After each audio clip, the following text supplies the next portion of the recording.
இயேசுவில் அன்புக்குரிய சகோதரர்களே சகோதரிகளே, குடியரசு தின நல்வாழ்த்துக்களை தெரிவித்துக் கொள்கிறேன். இன்று திரு அவையானது இறை வார்த்தை ஞாயிறையும் கொண்டாட அன்போடு அழைக்கின்றது. இறைவனுடைய வார்த்தை ஆற்றல் மிக்கது, செயல் திறன் கொண்டது. நம்முடைய வாழ்வின் வழியாக உயிராக மூச்சாக இருப்பது என்பதை திரு அவை உணர்ந்து அதை நாம் கொண்டாட இன்றைய நாளை குறித்திருக்கிறது. இன்றைய முதல் வாசகத்திலே எஸ்ரா இறை வார்த்தையை வாசித்த பொழுது பல ஆண்டுகளுக்கு பிறகு அந்த வார்த்தையை கேட்கின்ற அந்த மக்கள் மிகவும் ஈடுபாட்டோடு எழுந்து நின்று இறை வார்த்தையை கேட்டு காலையிலிருந்து மதியம் வரை ஏறக்குறைய 6 மணி நேரம் அந்த வார்த்தைகளை கேட்டுக் கொண்டிருந்தாலும் மனம் கலங்கியவர்களாக இறைவனுடைய பிரசன்னத்தை அவர்கள் உணர்ந்தார்கள் என்று சொல்லுகிறது. முதல் வாசகத்தின் இறுதியிலே ஒரு வார்த்தை சொல்லப்படுகிறது, கடவுளுடைய மகிழ்ச்சி நமக்கு மகிமை. நாம் பல நேரங்களிலே நம்முடைய மகிமை நம்முடைய மகிழ்ச்சி என்று எண்ணிக்கொண்டிருக்கிறோம். ஆனால் கடவுளுடைய மகிழ்ச்சி தான் நமக்கு மகிமையாக வெற்றியாக இருக்கிறது என்பதை இன்றைய முதல் வாசகம் நமக்கு எடுத்து இயம்புகிறது.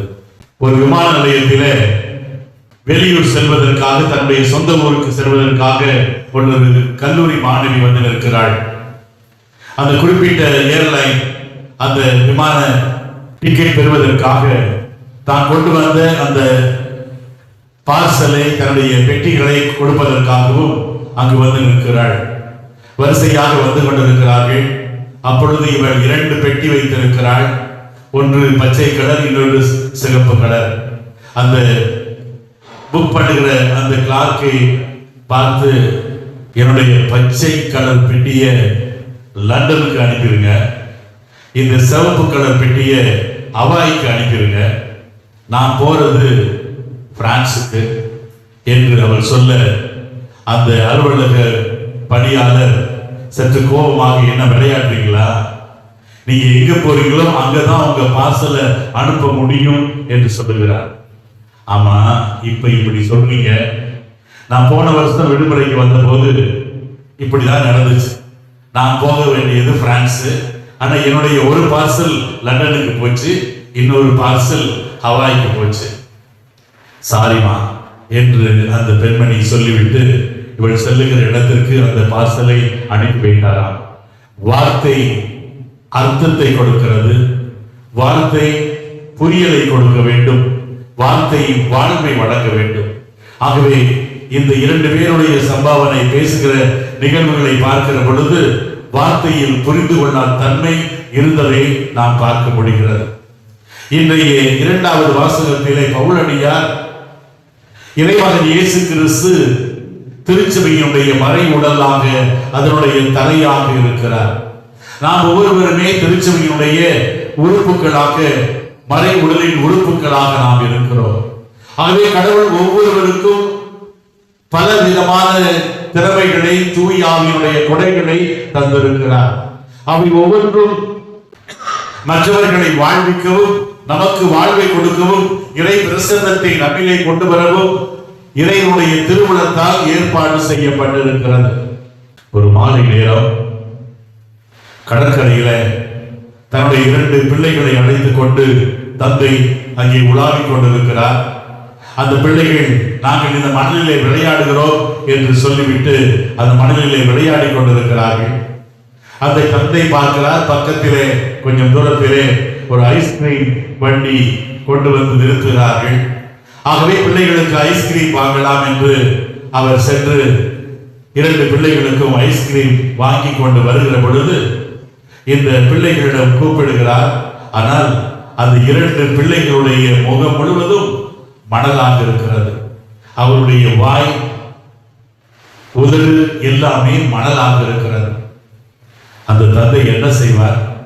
அந்த பிள்ளைகளை பார்த்து, அங்கே ஒரு பைப் இருக்குவார், அங்கே போய் மூஞ்சி கழுவிட்டு வாங்க, உங்களுக்கு நான் ஐஸ்கிரீம் வைத்திருக்கிறேன் என்று சொல்லி அவர்கள் முகம் கழுவி விட்டு வந்த பிறகு ஐஸ்கிரீமை கொடுத்து அந்த பிள்ளைகளை மகிழ்ச்சியாக உற்சாகப்படுத்தினார். இதைத்தான் இன்றைய இரண்டாவது வாசகம் நமக்கு எடுத்து காட்டுகிறது. நாம் இறைவனை தொழ வேண்டும், இறைவனை அன்பு செய்ய வேண்டும், இறைவனை மாட்சிப்படுத்த வேண்டுமென்றால் நாம் ஒவ்வொரு அவயவங்களும் எப்படி இணைந்து செயல்படுவது போல நாம் செயல்பட வேண்டும். அந்த தந்தை தன்னுடைய பிள்ளைகளை பார்க்கிறார். அந்த பிள்ளைகள் உதட்டிலே மணலை வைத்துக் கொண்டிருக்கிறார்கள், முகம் முழுவதும் மணலாக இருக்கிறார்கள். அப்படிப்பட்டவர்களுக்கு இந்த ஐஸ்கிரீமை எப்படி கொடுக்க முடியும்? ஆனால் அந்த தந்தை அவர்களை சுத்தம் செய்ய ஏற்பாடு செய்து சுத்தம் செய்துவிட்டு அதன் பிறகு இந்த ஐஸ்கிரீமை அவரிடம் கொடுக்கிறார். அது அந்த பிள்ளைகளுக்கு மகிழ்ச்சி, தந்தைக்கு மகிழ்ச்சி. நம்முடைய வாழ்வின் நிலைகளிலே திரு அவை நம்மை எதிர்பார்ப்பது நாம் விவிலியத்தின் வழியாக நாம் வாழ்க்கையை தொடர வேண்டும். அந்த விவிலியம் நம்முடைய வாழ்வாக வேண்டும். எப்படி திருவருள் சாதனங்களிலே நாம் இறைமகன் இயேசு கிறிஸ்துவினுடைய பிரசன்னத்தை கொண்டாடுகிறோமோ அவ்வாறு இறை வார்த்தையிலும் திரு அவையிலும் நாம் இறைவனுடைய பிரசன்னத்தை கொண்டாட வேண்டும். இறை வார்த்தையை கேட்க நமக்கு 3 காதுகள் தேவை என்று சொல்லுவார்கள். ear of mind, ear of heart, ear of soul. இறை வார்த்தையை கேட்க நமக்கு மனது காது வேண்டும் என்று சொல்லுவார்கள். லயோலா இஞ்ஞாசியார் அடிபட்டு நோய்வாய்ப்பட்டிருக்கிற பொழுது அவரிடம் கொடுக்கப்பட்ட நூல்களை அவர் வாசித்தார். வாசித்த பிறகு அந்த நூலை வைத்துவிட்டு மனதிலே அந்த வாசித்ததை சிந்தித்தார். அதை செயல்படுத்த இறைவனுடைய வரத்தை கேட்டார். ஆகவேதான் லயோலா இஞ்ஞாசியாருடைய ஆழ்நிலை தியானம் என்று சொல்வார்கள். 30 நாள் அந்த தியானம் நடைபெறும். அது எல்லாமே காட்சி தியானம் தான். படிப்பது கொஞ்ச நேரம், மற்றவற்றை படித்ததை நினைத்து உள்வாங்கி மனதிலே இருந்து அவற்றை எல்லாம் ஒன்று சேர்த்து செயல்படுகிற ஒரு ஆழ்நிலை தியானமாக அது இருக்கும். ஆகவே இறை வார்த்தையை படிக்க நமக்கு மனது தேவை. இரண்டாவது, இறை வார்த்தையை படிக்க நமக்கு இதயம் தேவை. நல்ல இதயத்தோடு, நன்றியுள்ள இதயத்தோடு, மன்னிக்கின்ற இதயத்தோடு, ஏற்றுக்கொள்ளுகின்ற இதயத்தோடு, புரிந்து கொள்ளுகின்ற இதயத்தோடு, மற்றவர் சொல்லுவதை கேட்கின்ற இதயத்தோடு நாம் இருக்கின்ற பொழுதுதான் இறை வார்த்தை நமக்கு பலன் அளிக்கும். பிலிப் பிட்ஸ் என்ற ஒருவர் ஒரு பெரிய கான்ட்ராக்ட் கம்பெனி வைத்து நடத்தினார். மனைவி பிள்ளைகளோடு மகிழ்ச்சியாக இருந்தார். ஆனால் கொஞ்சம் கொஞ்சமாக அவருடைய அந்த கம்பெனியானது நலிவடைந்த நிலையிலே இருக்கிறது. ஆகவே என்ன செய்வது, எப்படி வாழ்வது, எப்படி கடனை எல்லாம் அடைக்கப் போகிறோம் என்று அவர் மிகவும் கதிகலங்கி இருந்த பொழுது அவர் விவிலியத்தை எடுத்து வாசிக்க ஆரம்பிக்கிறார். அதில் அவருக்கு கிடைத்த பகுதி இன்னும் அவருக்கு மன உறுத்தலை ஏற்படுத்தியது. நீ உலகமெல்லாம் தனதாக்கி கொண்டாலும் தன்னுடைய ஆன்மாவை இழந்தால் அதனால் என்ன பயன் என்று.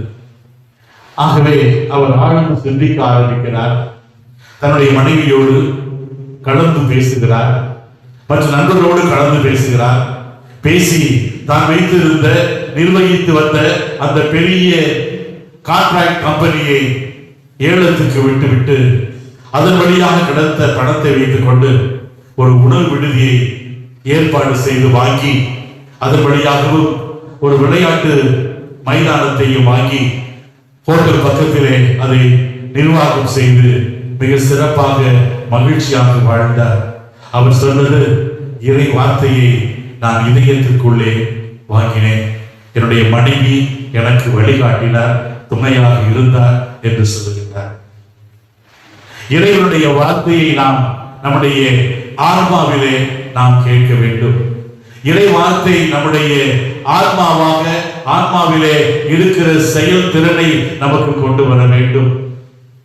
அதே வாழ்வை எண்ணி பார்க்கிற பொழுது ஒரு பெரிய வாழ்க்கையின் முன்னேற்றத்திலே இருந்தவர் நலிந்து போனார். நண்பர்களால் குடி போதையிலும் பல்விதமான தீய எண்ணங்களிலும் தீய உறவுகளிலும் வாழ்ந்ததால் வாழ்வை இழந்து குடும்பத்தை இழந்து இருக்கிற அவர் ஒரு நாள் நடை பயிற்சி பெற்று வருகிற பொழுது பிளாட்பார்மிலே ஒரு ஆணி கிடைக்கிறது.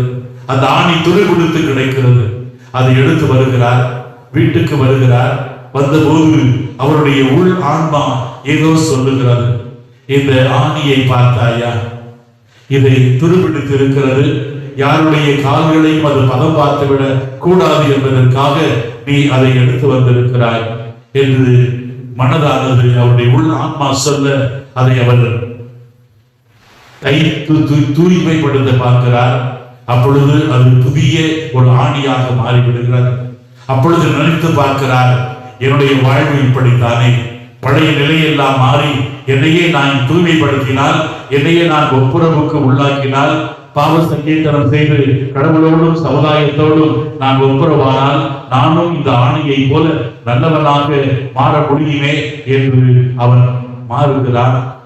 அவன் பாவ சங்கீர்த்தனம் செய்கிறான். அதன் பிறகு தன்னுடைய மனைவி பிள்ளைகளோடு இணைந்து வாழ்கின்றார். விவிலிய வார்த்தைகள் நம்மை வாழ்வாக்குகிறது, நமக்கு வாழ்வை வழங்குகிறது என்பதை பார்க்கிறோம். நற்செய்தியிலே இறைமகன் இயேசு கிறிஸ்து வழக்கமாக ஜெபக்கூடத்திற்கு வருகின்றார். அந்த ஜெபக்கூடம் இறை வார்த்தையை பகிர்ந்ததற்காகவும், இறைவனுடைய கட்டளைகளை தோராவை படிப்பதற்காகவும், இறை வார்த்தையினுடைய செய்திகளை அங்கே எடுத்து இயம்பதற்காகவும் ஜெபம் சொல்வதற்காகவும் இருக்கிற ஒரு சிற்றாலயம். பலி செலுத்துவதெல்லாம் எருசலேமில். இங்கு ஓய்வு நாளிலே சனிக்கிழமையிலே கூடி ஒன்று சேர்ந்து 10-15 குடும்பங்கள் சேர்ந்து இருப்பதுதான் வழக்கம். இயேசு வழக்கம் போல் ஆலயத்திற்கு சென்றார் என்று சொல்லுகிறார். அன்று வாசிக்க வேண்டிய அந்த இறைவாக்கு பகுதியை, இறைவாக்கினருடைய பகுதியை இயேசுவுடன் கொடுக்க அவர் வாசிக்கின்றார். அவர் வாசிப்பது தன்னுடைய பணி இலக்காக, தன்னுடைய பணி திட்டமாக இருப்பதை பார்க்கிறார். ஏழைகளுக்கு நற்செய்தி சொல்ல, சிறைப்பட்டவருக்கு விடுதலை அடைக்க, பார்வையற்றவருக்கு பார்வையை பெற்றுத்தர, ஒடுக்கப்பட்டவர்களுக்கு உரிமை வாழ்வை பெற்றுத்தர, அருள் தரும் ஆண்டினை அறிவிக்க கடவுள் என்னை அனுப்பினார் என்பதை அவர் உணர்ந்ததால் தூய ஆவியினால் ஏவப்பட்டதாக அவர் அந்த வார்த்தைகளை எடுத்து சொல்லுகிறார் என்று லூக்கா மிக தெளிவாக எடுத்து சொல்லுகிறார். பாலை நிலத்திலே பல்வேறு சோதனைகளால் ஆட்கெடுக்கப்பட்டவர் தன்னுடைய பணிவாழ்வை ஆரம்பிக்கிற பொழுது தன்னுடைய மேனிஃபெஸ்டோ, தன்னுடைய அறிக்கையை எடுத்து சொல்லுகிறார். ஒரு பெரிய நிறுவனங்களுக்கு நாம் செல்கிற பொழுது அங்கே விஷன் ஸ்டேட்மெண்ட் என்று எழுதியிருப்பார்கள். அந்த நிறுவனத்தினுடைய கொள்கை திரள் என்ன, கொள்கை திரட்டு என்ன, எப்படி அவர்கள் செய்கிறார்கள், செயல்படுத்துகிறார்கள் என்று. அவ்வாறு இயேசு தன்னுடைய பணி இலக்கை அங்கே வாசித்ததை அவர் அமருகிறார். எல்லாருடைய கண்களும் அவரையே நோக்கிக் கொண்டிருக்கின்றன. இயேசு அப்பொழுது சொல்லுகிறார், இந்த இறைவாக்கு இன்று நிறைவேறிற்று என்று சொல்லி, இறைவனுடைய வார்த்தை அங்கு நிறைவேறியதை இறைமகன் இயேசு கிறிஸ்து அந்த மக்களுக்கு எடுத்து சொல்லுகிறார். இன்று உலகிற்கு மீட்பர் தரப்பட்டிருக்கிறார் என்று இடையர்களுக்கு சொல்லப்பட்டது. இன்று சக்கேயு வீட்டுக்கு சென்ற இயேசு இன்று இந்த வீட்டுக்கு மீட்பு உண்டாயிற்று என்று சொன்னார். இன்றே நீ கோழி கூவதற்கு முன்பு என்னை மறுதளிப்பாய் என்று ராயப்பருக்கு சொன்னார். சிலுவையில நல்ல கல்லணை பார்த்து இன்றே நீ விண்ணகத்திலே இருப்பாய் என்று சொன்னார். அந்த இன்றே என்ற வார்த்தை முழுமையாக ஆற்றல் பக்குவிக்கிறது, உறவை சொல்லுவது, இறைவனை உறக்க நமக்கு எடுத்து காட்டுவது என்பதை விவிலியம் நமக்கு சொல்லுகிறது. ஒரு ஆலயத்திலே ஞாயிறு திருப்பலி முடிந்த பிறகு அந்த ஆலயத்திலே திருப்பலிக்கு வந்தவர்கள் பலர் சென்று கொண்டிருந்தார்கள். அப்பொழுது அந்த பங்கிலே இருந்து நீதிமன்றத்திலே பெரிய நீதிபதியாக பணியாற்றிக் கொண்டிருக்கின்ற நீதிபதி திருப்பலி ஒப்புக் கொடுத்த அந்த பங்கு தந்தையை பார்த்து பேச வந்தார். ஃபாதர், நிலைமையை பார்த்தீங்களா? என்ன சார், எனக்கு முன்னாடி யார் உட்கார்ந்து இருந்தா, யார் முட்டி போட்டு இருந்தா பாத்தீங்களா? பார்த்தேன். திருட்டு தொழில் புரிந்து கைதியாக சிறையிலே இருந்த அவன் எனக்கு முன்னால் ஆலயத்திலே முட்டி போட்டு ஜெபித்துக் கொண்டிருக்கிறார். அதற்கு சாமியார் சொன்னார், அதுல என்ன சார் தப்பு? நான் தப்பு சொல்லல. அவன் சிறையிலே இருந்த பொழுது பல்வேறு குற்றங்களுக்கு தண்டனை பெறக்கூடியவனாக இருந்ததால் நான் அவனுக்கு தண்டனை தீர்ப்பை கொடுத்தேன். அவனுக்கு சிறையிலே இருந்த பொழுது நான் செய்த ஒரே காரியம், அவனுடைய அறையிலே ஒரு விவிலியத்தை வைக்க சொன்னேன். அந்த விவிலியத்தை அவன் வாசித்திருக்கிறான். இப்பொழுது அவனுடைய வாழ்க்கையிலே அந்த திருட்டு தொழில் செய்வதில்லை. அவன் நேர்மையாக, உண்மையாக, நல்லவனாக இருக்கின்றான். அவனை பார்த்த பொழுதுதான் ஆலயத்திலே அவர் மண்டியிட்டு ஜெபித்ததை பார்த்த பொழுதுதான் நான் ஒரு நீதிபதி என்ற ஒரு கௌரவம் எனக்கு வந்தது. ஆனால் அதே நேரத்திலே என்னுடைய உள் மனசாட்சி எனக்கு சொன்னது, நீதியோடு நேர்மையோடு கடவுளிடமிருந்து அன்பை பெற்று செல்பவன் நீ அல்ல, அந்த கைதியாக வந்தவன் தான் என்ற குரல் எனக்கு கேட்டது. ஏனெனில் என்னுடைய வாழ்வு முழுவதும் எல்லாமே எனக்கு கிடைத்தது. ஆக்ஸ்போர்டிலே போய் படித்து நான் பட்டம் பெற்றேன். எனக்கு இங்கே நீதித்துறையில பலவிதமான பரிசுகளை பெற்றிருக்கிறேன். ஆனாலும் எனக்கு யாருடைய உதவியும் தேவையில்லை என்ற எண்ணத்தோடு நான் இருந்தேன். ஆனால் இந்த கைதியிலிருந்து நான் கற்றுக்கொண்டேன், கடவுளுடைய உதவி நமக்கு தேவை என்று. ஆகவே எனக்கு உள்ளே ஒரு மனமாற்றத்தை இந்த கைதி ஏற்படுத்தினார் ஃபாதர். ஆகவேதான் உங்களோடு நான் அதை பகிர்ந்து கொள்ள வேண்டும் என்று வந்தேன். நான் அவனை குறை சொல்லவில்லை. அவன் எனக்கு பாடம் கற்றுக் கொடுத்தான். அவன் விவிலியத்தை படித்தான், நான் படிக்கவில்லை. எனக்கு வாழ்வு கிடைக்காது என்று நினைத்திருந்த அவனுக்கு வாழ்வு கிடைத்தது. நான் எல்லாம் வாழ்வேன் என்றிருந்த எனக்கு நிறைவு இல்லை என்பதை உணர்ந்து கொள்கிறேன் என்று அந்த தந்தையிடம் சொல்லிவிட்டு அந்த நீதிபதி சென்றார். அன்புக்குரியவர்களே, நம்முடைய அன்றாட வாழ்க்கையிலும் கடவுள் நம்மை பல்வேறு நிலைகளிலே சந்திக்க வருகிறார். குறிப்பாக விவிலியத்தின் வழியாக, விவிலிய வாசிப்பின் வழியாக, விவிலியத்தை சிந்திப்பதின் வழியாக நாம் வெறும் வாசித்து ஜெபித்திருப்பது மட்டுமல்ல, செயல்படுகிற செயல் வீரர்களாக நாம் இருக்க வேண்டும் என்பதை இந்த விவிலியத்தை கொண்டாட இறை வார்த்தையின் ஞாயிறு நமக்கு அழைக்கிறது. இறை வார்த்தை ஜெபிக்க மட்டுமல்ல, இறை வார்த்தை தியானிக்க மட்டுமல்ல, இறை வார்த்தை செயல்பட. ஆகவே நாம் எப்படி அந்த தந்தை அந்த பிள்ளைகளுக்கு ஐஸ்கிரீமை ஊட்டுவதற்கு அதனை தயாரித்தாரோ, அவ்வாறு நாமும் நம்மையே இறை வார்த்தையை பெற்றுக்கொள்ள தயாரிப்போம், மற்றவருக்கும் இறை வார்த்தையை வழங்குவோம், வாழ்வாக்குவோம்.